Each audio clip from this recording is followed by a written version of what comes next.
നമുക്ക് അലീനയുടെയും മനുഷ്യങ്ങളുടെയും ഇന്നത്തെ നല്ലൊരു കഥ കേട്ടാലോ? വീഡിയോ ഇഷ്ടപ്പെടുവാണെങ്കിൽ ഒന്ന് ലൈക്ക് ചെയ്ത് ഹൈപ്പ് ചെയ്യാൻ മറക്കരുത് കേട്ടോ. അങ്ങനെ നമ്മൾ കാണുന്ന ഒടുവിൽ വല്ലാത്തൊരു ബുദ്ധിമുട്ടോട് കൂടിയിട്ട് ഷെറിൻ മുറി കൂടെ അങ്ങോട്ടും ഇങ്ങോട്ടും ഇല്ലാത്തതാണ്. ആ കാഴ്ച കണ്ടുകൊണ്ടാണ് ആൻസി ആൽബിയോട് അങ്ങ് ചെല്ലുന്നത്. ആൻസി ആൽബിനോട് പറഞ്ഞു, കണ്ടില്ലേ, ഷെറിൻ്റെ മനസ്സിൽ ഇപ്പോഴൊരു വിശ്വാസം ഉണ്ടെന്ന് തോന്നുന്നത്. ടോണി വിളിക്കുമെന്ന് ഇത്രയും ദിവസം ടോണി വിളിക്കുമെന്ന് കരുതിയിരുന്ന, പക്ഷെ ഇന്ന് വിളിച്ചു. അപ്പം അതിൻ്റെതായ ഒരു സന്തോഷമുണ്ട്. ഇനിയും വിളിക്കുമെന്ന് കരുതിയിട്ടാണ് ഫോണൊക്കെ എടുത്ത് നോക്കി ഇടയ്ക്കിടയ്ക്ക് നിൽക്കുന്നത് കണ്ടില്ലേ. ഒരു പക്ഷേങ്കിൽ ഷെറിനെ വീണ്ടും ജീവിതത്തിലേക്ക് ടോണി കൂട്ടിക്കൊണ്ട് പോവുകയാണെങ്കിൽ ഷെറിൻ്റെ മനസ്സിന് മാറ്റം ഉണ്ടാവും. ഷെറിന് പഴയപടി ജീവിതത്തിലേക്ക് തിരികെ വരുമെന്ന് എനിക്ക് തോന്നുന്നുണ്ട് ആൽബിച്ചായ. ആൽബി പറഞ്ഞു, അത് വല്ലതും നടക്കുന്ന കാര്യമാണോ? അവൻ അതിന് കൂട്ടിക്കൊണ്ട് പോകുമെന്ന് എനിക്ക് തോന്നുന്നുണ്ടോ? അതെന്തുകൊണ്ടില്ല. ഇപ്പം ടോണി പറയുന്നത് ഷെറിൻ്റെ കുഞ്ഞിനെ ദത്തെടുക്കാനായിട്ട് അവന് സമ്മതമാണെന്നാണ് പറയണേ. അങ്ങനെ ദത്തെടുക്കണേ നല്ല കാര്യമല്ലേ? ദത്തെടുക്കുകയാണെങ്കിൽ നല്ല കാര്യമാണ് പോലും. അല്ല, ആ കുഞ്ഞെവിടെയുണ്ട്? ആ കുഞ്ഞിനെ കുറിച്ചുള്ള എന്തെങ്കിലും വിവരം ആൽബിച്ചാൻ അറിയാമെന്ന് ചോദിച്ചു. അതിന് ആൽബി മറുപടി ഒന്നും പറഞ്ഞില്ല. അപ്പോഴേക്കും ഷെറിന് വാതൊക്കെ നിൽക്കുന്ന ആൽബീനെയും ആൻസയും കാണുകയാണ്. ആ എന്തിയെ, എൻ്റെ ടോണിച്ചായം വിളിച്ചോ എന്നൊക്കെ ചോദിച്ചിട്ട് ഓടി അവരുടെ അടുത്തേക്ക് വന്നു. ആ സമയത്ത് ആൻസി പറഞ്ഞു, അതെ ടോണി വിളിച്ചില്ല, ടോണി കുറച്ച് കഴിയുമ്പോൾ വിളിക്കുമെന്ന് പറഞ്ഞു. അതെ ടോണിച്ചായം വിളിക്കുമ്പോൾ എനിക്ക് കോള് തരണം കേട്ടോ എന്നൊക്കെ പറഞ്ഞുകൊണ്ട് അങ്ങനെ വീണ്ടും ആ കട്ടിലെ പോയിരിക്കുകയാണ്. അത് കണ്ടു കഴിഞ്ഞപ്പോഴത്തേനും ഭയങ്കര സങ്കടമായിപ്പോൾ ആൻസിക്ക്. ഭയങ്കര പ്രതീക്ഷയോട് കൂടിയിട്ടാണ് ഇപ്പോൾ ഷെറിൻ കാത്തിരിക്കുന്നത്. അത്രയ്ക്ക് ഇഷ്ടമായിരുന്നു ടോണിയെ. കാര്യം പറഞ്ഞിട്ടുണ്ടെങ്കിൽ അവൾ അവളുടെ മോളെ സ്നേഹിക്കുന്നുണ്ടായിരുന്നു. അവളുടെ മോളെ നഷ്ടപ്പെട്ട് കഴിഞ്ഞപ്പോഴാണ് അവൾക്ക് ഈ വിഭ്രാന്തി ഉണ്ടായത്. എങ്കിലും അതേപോലെ തന്നെ അവൾ ടോണിയെ സ്നേഹിച്ചിരുന്നു. അതിനൊരു ഉത്തമ ഉദാഹരണമാണ് ഇപ്പം കണ്ടത്. ഇനി എന്ത് ചെയ്യണമെന്ന് പോലും അറിയത്തില്ല. അവളെ ജീവിതത്തിലേക്ക് കൈ പിടിച്ച് കൊണ്ടുവരണമെങ്കിൽ അത് ഇത്തിരി ബുദ്ധിമുട്ടുള്ള കാര്യമെന്നറിയായിരുന്നു.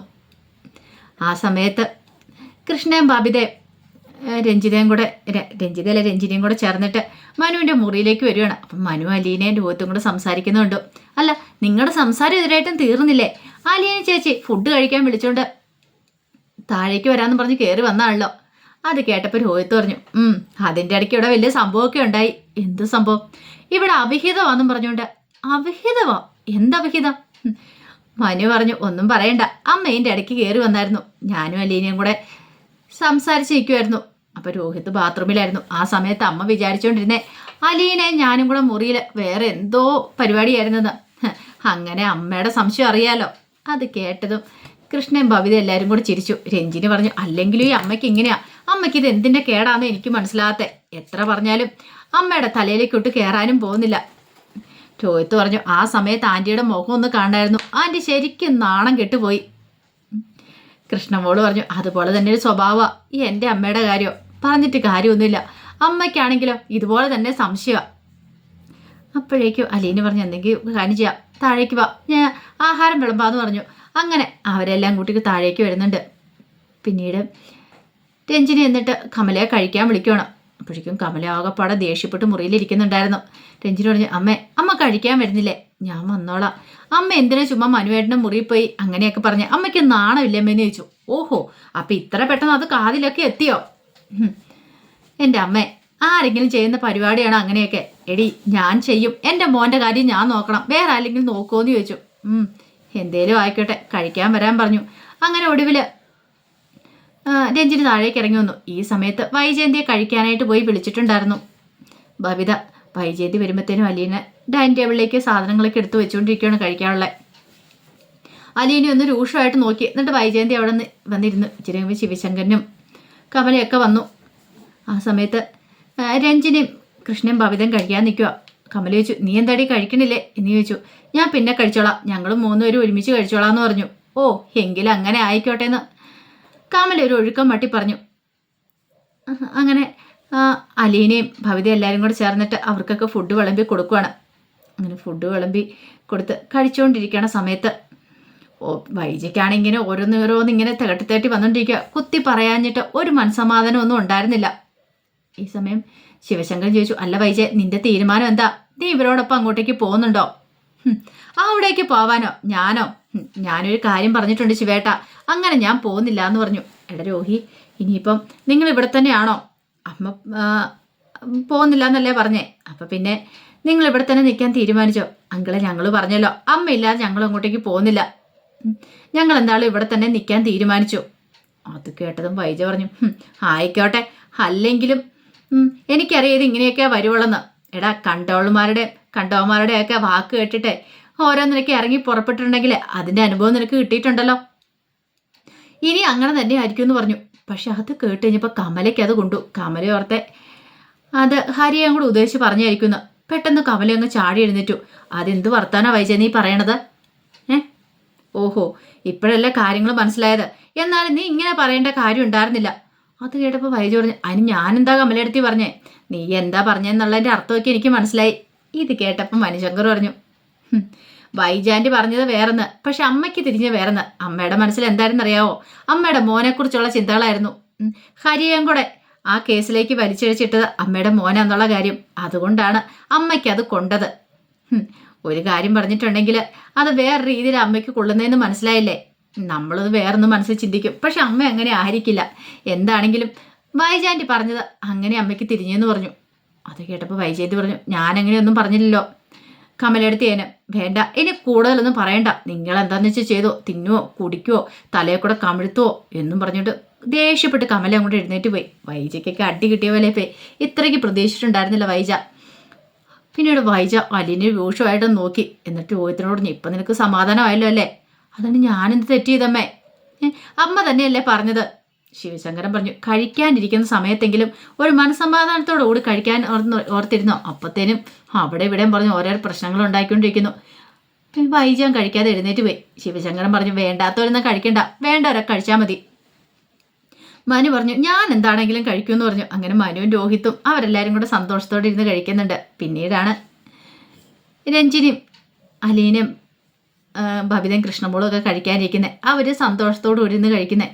കഴിച്ചെല്ലാം കഴിഞ്ഞിട്ട് കിടക്കാൻ പോണ സമയത്ത് അലീനോട് ചോദിച്ചു, അലീന ചേച്ചി എവിടെ കിടക്കണമെന്ന് ചോദിച്ചു. അപ്പോഴേക്കും അലീന പറഞ്ഞു, ഞാനേ മുത്തശ്ശിയുടെ മുറി കിടന്നോളാം. ഇതിനു മുമ്പ് ഞാനിവിടെയാണ് സമയത്ത് ഞാൻ അവിടെയല്ലേ കിടന്നുകൊണ്ടിരുന്നത്. എനിക്കൊരു പായം തലവണയും കിട്ടിയാൽ മതി എന്ന് പറഞ്ഞു.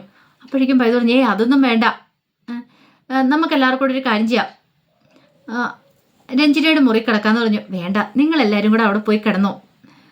കൃഷ്ണമോള് പറഞ്ഞു, അതെ അലീന ചേച്ചി എൻ്റെ കൂടെ വന്ന് കിടന്നോ, അവിടെ സ്ഥലമുണ്ട്. സാരമില്ലെന്നേ, ഞാൻ മുത്തശ്ശിയുടെ മുറി കിടന്നോളാം. ഞാനിതിനു മുമ്പ് അവിടെയല്ലേ കിടന്നുകൊണ്ടിരുന്നേന്ന് പറഞ്ഞു. അങ്ങനെ മുത്തശ്ശിയുടെ മുറിയിലേക്ക് അലീന എന്നു. അലീന ചെന്ന് കഴിഞ്ഞപ്പോഴത്തേനും മുത്തശ്ശി പറഞ്ഞു, എന്താണെങ്കിലും കുറേ ദിവസങ്ങൾക്ക് ശേഷം വായിക്ക് രുചിയായിട്ട് ഇന്ന് ആഹാരം കഴിച്ചത് മോളുണ്ടാക്കിക്കൊണ്ട് തന്നത്. അത് സ്നേഹത്തോടെ തരുമ്പോഴുള്ള ആ ഒരു സന്തോഷം ഉണ്ടല്ലോ, അത് പറഞ്ഞറിയിക്കാൻ പറ്റില്ല എന്ന് പറഞ്ഞു. പിന്നീട് അലീനയോട് സംസാരിക്കുന്ന സമയത്ത് അലീന പറഞ്ഞു, ഞാൻ മുത്തശ്ശിയുടെ അടുത്ത് ഇവിടെ കിടക്കാൻ വേണ്ടി വന്നാ. എന്നൊരു കാര്യം ചെയ്യാം, മോൾ എൻ്റെ കൂടെ ഇവിടെ കട്ടിലേക്ക് കയറി കിടന്നു. അത് വേണ്ട മുത്തശ്ശി, ഞാൻ താഴെ കിടന്നോളാം. അതെന്താ?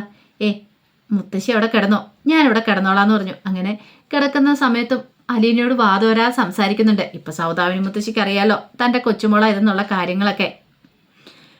അങ്ങനെ പിറ്റേ ദിവസം രാവിലെ ആയി കഴിഞ്ഞപ്പോൾ അലീന അടുക്കളയിലേക്ക് കയറി ചായയൊക്കെ വെച്ചു. ചായയൊക്കെ വെച്ചിട്ട് എല്ലാവർക്കും ചായയൊക്കെ കൊണ്ട് കൊടുക്കുന്നുണ്ട്. മനുവിനുള്ള ചായ ഇട്ട് കഴിഞ്ഞപ്പോൾ മനുവിനെ കണ്ടില്ല. ഇത്തിരി കഴിഞ്ഞപ്പം അലീന നോക്കി കഴിഞ്ഞപ്പോൾ മനു പുറത്തു വന്നിരിക്കുന്നുണ്ടായിരുന്നു. അങ്ങനെ ചായ കേട്ട് മനുഷ്യങ്കൻ്റെ അടുത്തേക്ക് വന്നു. സംസാരിക്കുന്ന സമയത്ത് മനു ചോദിച്ചു, അല്ല ഇനിയിപ്പോൾ എന്താ? വൈജാൻറ്റി അങ്ങോട്ടേക്ക് വരുമെന്ന് തോന്നുന്നില്ല. അലീന പറഞ്ഞു, ഞാനവിടെ ഉള്ളതുകൊണ്ടല്ലേ. അപ്പം ഞാനൊരു തീരുമാനം എടുത്തു, ആ വീട്ടിൽ നിന്ന് പോവാനായിട്ട്. പോവാനായിട്ടോ? അതെ, ഇനി അവിടെ നിന്നിട്ട് കാര്യമില്ല മനുവേട്ടാ, ഞാൻ അവിടെ നിന്ന് പോകാൻ തന്നെ തീരുമാനം എടുത്തു. ഞങ്ങളിൽ ആരെങ്കിലും ഒരാളോ കാണുവള്ളെന്നാ അമ്മ പറഞ്ഞത്. ഇനിയിപ്പം ഞാൻ കാരണം അമ്മയ്ക്കൊരു തടസ്സമാണ്ട. അച്ഛനും അമ്മയും നല്ല സന്തോഷമായിട്ട് ജീവിക്കുന്ന കാണണം. ഞാൻ കാരണം അവരുടെ ജീവിതം തരാൻ പാടില്ല. മനു പറഞ്ഞു, അത് നടക്കുമെന്ന് തോന്നുന്നുണ്ടോ? നീ പോയിട്ടുണ്ടെങ്കിൽ ആ സെക്കൻഡിൽ തന്നെ അങ്കിളെല്ലാം സത്യങ്ങളും വിളിച്ചു പറയുമെന്ന് പറഞ്ഞായിരിക്കുന്നേ. അങ്ങനെയൊന്നുമില്ല, ഞാൻ അച്ഛൻ്റെ അടുത്ത് പോയി കാല് പിടിക്കാം. പക്ഷെ മനുവേട്ടൻ എനിക്ക് വേണ്ടി ഒരു ഉപകാരം ചെയ്യണം. എന്താ? എനിക്ക് എവിടെയെങ്കിലും ഒരു ജോലി വേണം, എത്രയും പെട്ടെന്ന് തന്നെ വേണം. പിന്നെ ഒരു കാര്യമുണ്ട്, എന്നെക്കുറിച്ചുള്ള കാര്യങ്ങളൊന്നും മനുവേട്ടൻ ആരോടും പറയാനൊന്നും പോകണ്ട കേട്ടോ. ഞാൻ ആരോടും പറയാനൊന്നും പോകുന്നൊന്നുമില്ല. പക്ഷെ ഒരു കാര്യമുണ്ട്, വൈജാൻറ്റിയുടെ അഹങ്കാരം അത് സഹിക്കാൻ പറ്റുന്നില്ല അപ്പുറമാണെന്ന് പറഞ്ഞു. ആയിക്കോട്ടെ, പക്ഷേ എങ്കിൽ ഇപ്പം തൽക്കാലത്തേക്ക് എനിക്ക് എന്തായാലും വീട് വിട്ട് പോയാൽ മതിയാവുള്ളൂ. അറിയാലോ, ഞാനല്ലെങ്കിലും ഇങ്ങനെയൊന്നും പ്രതീക്ഷയല്ല ഇങ്ങോട്ടേക്ക് വന്നേ. ഒരമ്മയുടെ സ്നേഹം കിട്ടുമെങ്കിൽ അത് അനുഭവിക്കാൻ വേണ്ടി വന്നവളാണ്. പക്ഷേ എങ്കിൽ അമ്മയുടെ സ്നേഹം ഒഴിച്ച് ബാക്കി എല്ലാവരുടെ സ്നേഹം കിട്ടി, കൂടപ്പിറപ്പുകളുടെ, അച്ഛൻ്റെ. പക്ഷെ അമ്മയുടെ സ്നേഹം മാത്രം കിട്ടിയില്ല. അത് കേട്ടപ്പോൾ മനുവിനും ഭയങ്കര സങ്കടമായി. മനു പറഞ്ഞു, എന്തിനു വേദനും നിന്നോടൊപ്പം ഞാനും ഉണ്ടായിരിക്കും, എന്ത് വേണമെന്ന് പറഞ്ഞാൽ മതി, നിന്നെ ഹെൽപ്പ് ചെയ്യാമെന്ന് പറഞ്ഞു. അങ്ങനെ ഒടുവിൽ അവർ രണ്ടുപേരും കൂടെ പരസ്പരം കൈ കൊടുക്കുന്നുണ്ട്. പിന്നീടാണ് അലീന കടപ്പാട്ട് വീട്ടിലേക്ക് ചെല്ലുന്നത്. ഇനിയിപ്പോൾ താൻ ഇവിടെ നിന്നിട്ടുണ്ടെങ്കിൽ തൻ്റെ ജീവിതം മാത്രമല്ല ഈ കുടുംബം തന്നെ തകർന്നു പോകുന്നുള്ള കാര്യം എനിക്ക് മനസ്സിലായിട്ടുണ്ടായിരുന്നു. അങ്ങനെ ബാലേന്ദ്രൻ്റെ കാര്യങ്ങളൊക്കെ പറഞ്ഞ് മനസ്സിലാക്കാനായിട്ടാണ് ചെല്ലുന്നത്. പക്ഷെ ബാലേന്ദ്രനോട് പറയുമ്പോൾ ബാലേന്ദ്രൻ ഇത് ഒരിക്കലും സമ്മതിക്കാനായിട്ട് പോകത്തില്ല. ബാലേന്ദ്രൻ അറിയാം ഈ കുടുംബം ഇപ്പം മുന്നോട്ട് കൊണ്ടുപോയിക്കൊണ്ടിരിക്കുന്ന അലീനയാന്നുള്ള കാര്യം. അവൾ പോയിട്ടുണ്ടെങ്കിൽ കുടുംബം തന്നെ ഇല്ലാതാവും എന്ന് പറയാം. അപ്പോൾ അതിൻ്റെ കഥകളൊക്കെ നമ്മൾ കാണാൻ പോകുന്നത്. ആ വിശേഷങ്ങളൊക്കെ നമുക്ക് എല്ലാവർക്കും കാത്തിരിക്കാം കേട്ടോ. ഒരിക്കൽ കൂടി എല്ലാവർക്കും ശുഭദിനം നേർന്നുകൊണ്ട് നിർത്തുന്നു. നന്ദി.